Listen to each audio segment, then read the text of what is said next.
This is the Amplify Your Business with Matt J Hanham podcast, where I explore the entrepreneurial landscape and have candid conversations with inspiring individuals who are crushing it in their space to help you get amplified in business and life. Welcome to the show, everybody, on this Friday. Happy Friday.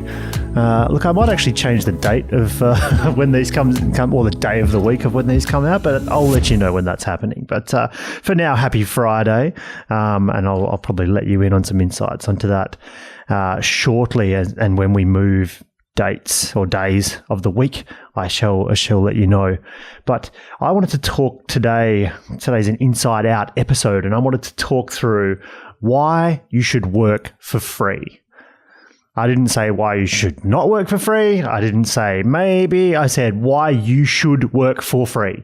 And it's come up. It's something that I've talked about, I think, for a long time. And there's been a lot of other commentary around why you should work for free.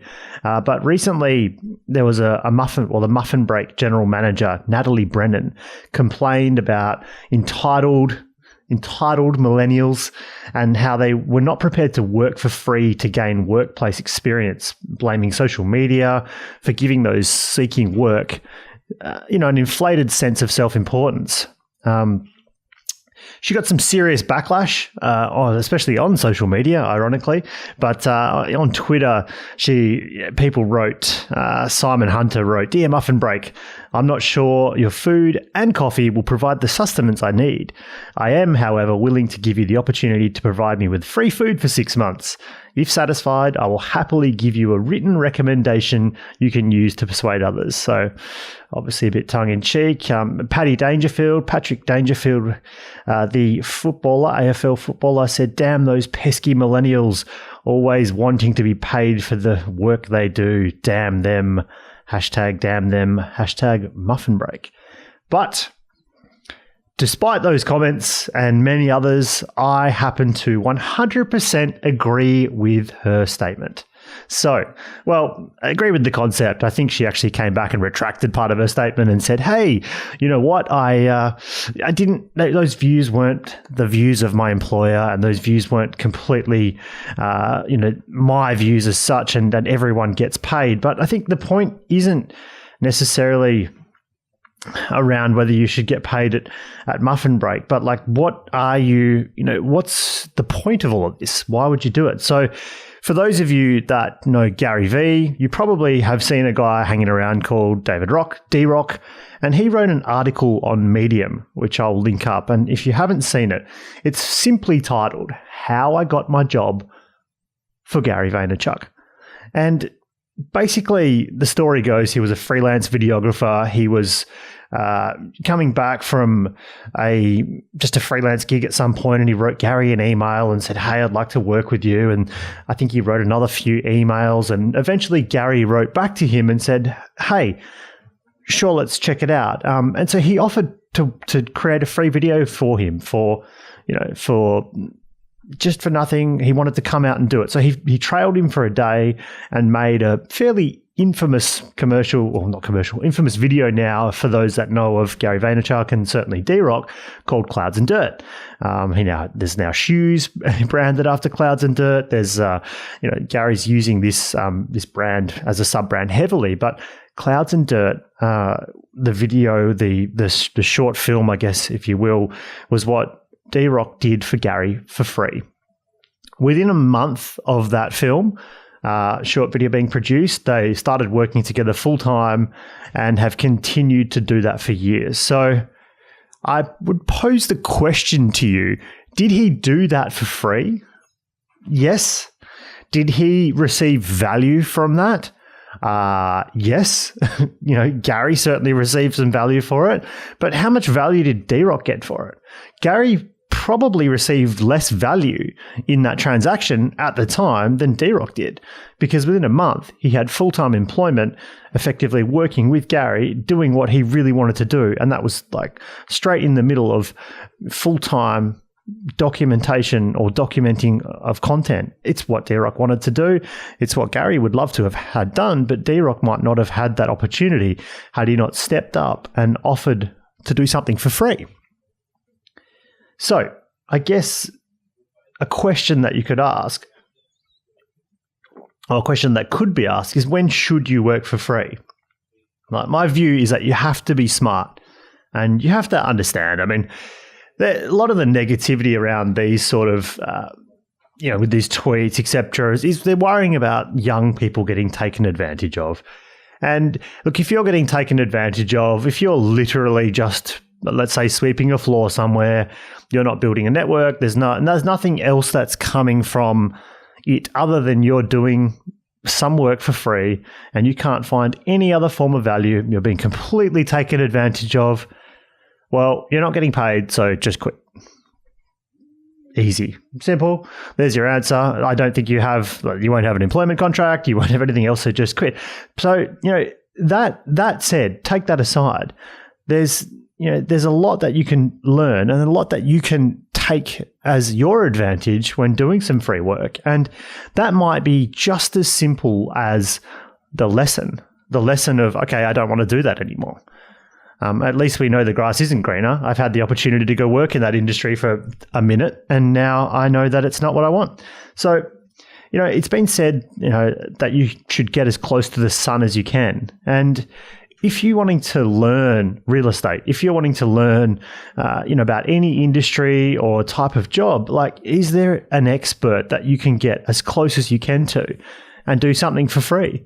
Like, maybe you don't get straight on the phone to, Steven Spielberg and make an attempt to sort of, or maybe you do, say you go and collect coffee, but, have a think about who's doing what you want to do.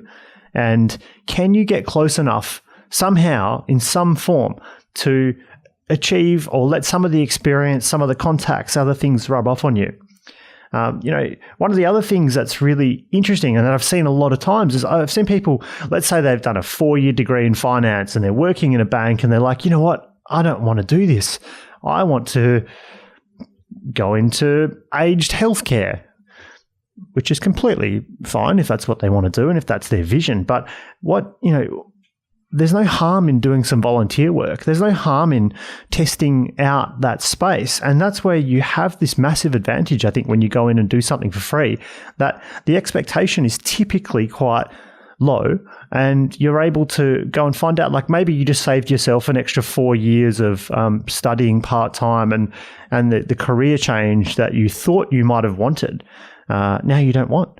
And that is, a very valid reason why you should test something out and do some work for free, volunteer somewhere, do whatever it takes, But the other thing that you can achieve is a network, whether that's co-workers or whether that's some other clients that you might get introduced to, or just other people that can see from the outside in the work that you're doing when you're doing this free gig. Don't underestimate how one connection can create or give you the opportunity that is the thing that you've been looking for and the stepping stone. Don't ever look at it as free work. Look at it as an investment or testing an opportunity. So it's for your growth. Helping others in this process is just a bonus. I really struggle to see why people are so negative about it. I think there's sure, a few people have probably been taken advantage of, but I know so many success stories of people just taking an opportunity, creating an opportunity because they've got into a space and then all of a sudden an organization or whoever can't really find themselves getting the job done without them because they're so enthusiastic and amazing and they're learning and it's just, don't sit at home thinking, oh, I shouldn't do that because, I'm not getting paid. The money is not relevant. There's a Forbes article that was written and they state in the article that there's only 4 times you should agree to work for free. The first one being when the opportunity will give you real life experience. The second one, when the experience will give you a legitimate will give you legitimate exposure. The third one, when you're supporting a cause you believe in. And the fourth, when the affiliation will be sort of an impressive addition or something that goes on your resume. And like that, I guess those 4 times completely line up with what I've said. And it's up to you. It's your life. If you think it's wise to go and do some work somewhere for 3 months, or for 3 days or to create one video, then you should know the answer, whether it makes sense or not. You should know whether you're being taken advantage of or not. Work out those intentions, and I would say go for it. I've done this many times. Client acquisition is something that on many occasions as a digital marketing company, we've completed work for free. We've created videos. We've created or sort of helped people solve problems. Maybe they had a website that needed some fixes and was broken and down, or whatever that looks like. We've done heaps of work to build rapport and trust.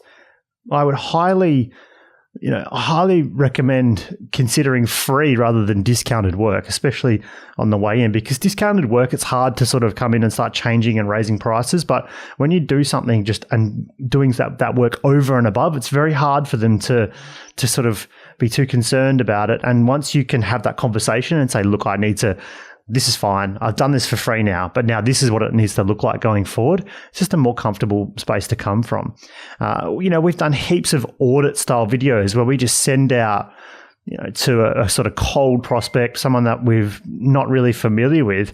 They get an email in and there's a link, and we've just done this 10, 12, 15-minute video, just letting them know all the things that they could potentially improve on, what they could work on, just some little insights that we have from our knowledge and perspectives. And you'll be amazed at how that can be taken. The value that you can bring from just giving that kind of advice to people, and especially asking for nothing in return, is very powerful. When I wanted to get into property development after I was in the middle of selling my construction-based company, I took a job at a boutique property development company. I think there was 4 to 5 people in this company. But I didn't just take a job. I still had a company. I was doing some work on the side, moving through the transaction to sell it. So I couldn't sort of fully apply all of my time, but I applied for a receptionist position. And it paid a lot less than the last time I'd got paid from an employer. And I said, look, I told them I would work for whatever the job paid, no matter what, they pay me that. And that I would add significant value over and above because of this, and that skill set. And they don't have to worry. They just pay me that money. I want to be immersed in the business, understand that everything that's going on, and I bring a lot of skills to the table. It took some convincing of definitely a few coffees, but over time they worked out that they really had very little to lose. So I was going to do the job they were paying for and were obviously advertising for, and I had a whole list of things that I was going to do over and above that job. All they had to let me do, all they have as a bit of a bargaining tool, was a little bit of fringe time, morning and afternoon, to make a few calls and sort of continue to manage the business that was being handed over. Within 12 to 18 months, I was the general manager, and within a year later from there, I developed the necessary experience that I needed to start my own property development company and obviously move into discussions with banks and other people, showing that I had the experience that I needed in the industry, which was my target all along. Now, that wasn't quite free, but there was an element of work that was free because I did some work for a fixed price and it was a need that they needed filled. And then I did a whole series of other work on top of that. And, I was selling a company. I had to sort of swallow my ego a little bit and swallow my pride and just say, look, I'm going to go in, I'm going to do this work. There's a reason, I have a vision, and I know that I'm going to do this for sort of 12 to 24 months. I think I was there for 2.5 years in the end, and then move on. I'll have the skills and experience that I need, and I will have left them with a significant amount of value. So if you don't need or want a new opportunity, fine. That's cool. Don't do anything for free. That's fair enough. But if you want a new opportunity, if you want to learn some new skills, if you want to create something, if you're looking for a new job, more than fill your space.